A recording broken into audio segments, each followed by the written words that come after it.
दा नोंथांमोना गोबां मानसिफ्रानो सोंहरोदि बनि एप्सनिफ्राय एजेन्सिनिफ्राय माबोरै ओंखारो। दा नोंथांमोननो आङो साफ्रामनोबोथ' आङो साफा खोन्थाहरबाय थाजोबनो हाया। बिनि थाखायनो आं बे भिडिअखौ लाबोबाय आरो। दा नोङो ओंखारनायनि सिगां फार्स्टआवनो नोङो नोंनि प्रफाइलाव थांनांगोन। नोंनि प्रफाइलाव थांनानै नोङो ओरै एसे बोखोदो। बोखोनायनि उनावहाय नैबेयाव माइ एजेन्सि नै बे गोजा होखादों आं गोजासिन। बे माइ एजेन्सियाव थुनानै लादो।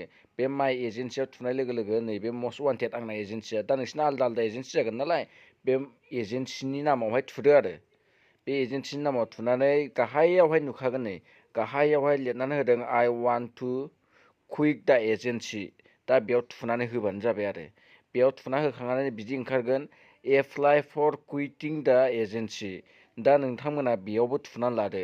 बेयाव थुनानै लानानै नैबेयाव नोङो माबाफोर मोनसे जेन'बा ओंखारनायनि जेन'बा आं ओंखारनोसै मा ओंखारनोसै जेन'बा लिरना हरोबा हरदो, हराबा डाइरेक्ट साबमिट एप्लिकेसनावहाय होदो।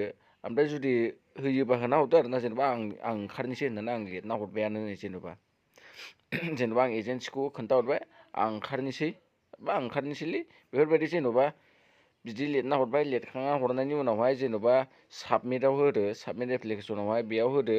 होमबानो अब्ला थांबाय आरो। जेब्ला नोंथांनि एजेन्सिया नोंखौहाय बख'गोन नैबेयाव एक्सेप्ट नुखागोन आरो ना। जेनेबा बेयो दा ओंखाराखै नालाय दा वाइटिंआव दं आरो। दा एजेन्सिनिफ्राय ओंखारनाया बेनोसै आरो बेल'खा।